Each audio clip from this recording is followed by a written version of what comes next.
भाजपा के राष्ट्रीय प्रवक्ता शहजाद पूनावाला ने कहा, महाराष्ट्र और हरियाणा चुनावों में करारी हार के बाद कांग्रेस ने अपनी हताशा में संसद को परिवार के एजेंडे को लागू करने का मंच बना लिया है।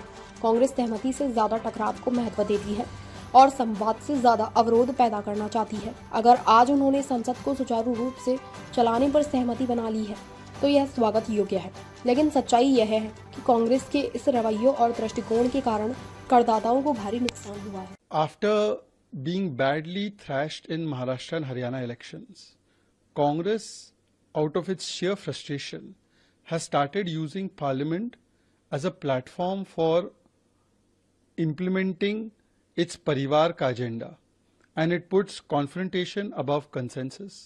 It puts disruption above dialogue. It puts Parivar hit above nation's hit. If today they have all come to a conclusion that Parliament must function, it is certainly welcome. But the fact of the matter is that huge loss has been caused to the taxpayers because of this kind of attitude and approach of Congress time and time again. Even their own allies like TMC, SP and others do not agree with the stand taken by Congress party. It's good that better sense has prevailed on them. But it also shows that Congress party की एक ही पहचान करे संविधानिक संस्थाओं का लगातार अपमान, whether it's ECI or whether it's Parliament. Hopefully they will now allow Parliament to function.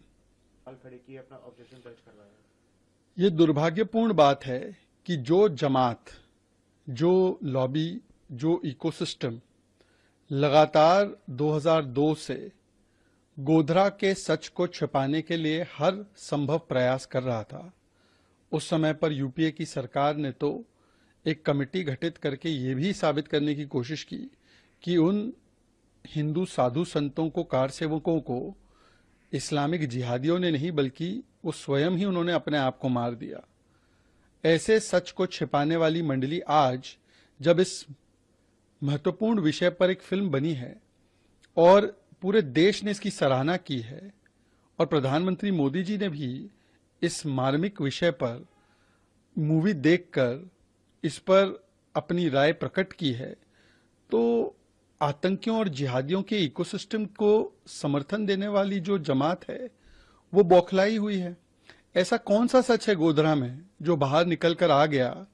तो गुजरात के विषय में जो दुष्प्रचार इन लोगों ने फैलाया था, जो हिंदू समुदाय को दंगाई बताने का काम इस पूरी जमात ने किया था, वो पूरी तरह से भस्म हो जाएगा। इसीलिए आज साबरमती रिपोर्ट की फिल्म का भी इस प्रकार से कट्टर विरोध किया जा रहा है।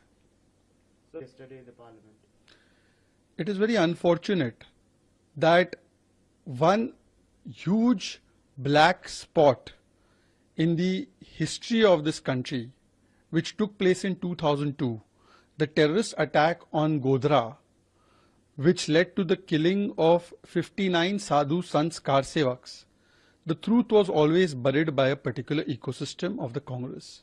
And today when a filmmaker has dared to make the film on this, instead of encouraging it, instead of allowing the truth to emerge, those who wanted to use this entire issue to defame Hindus, to defame Gujarat, on being exposed are today standing with the same jihadis who perpetrated Godhra.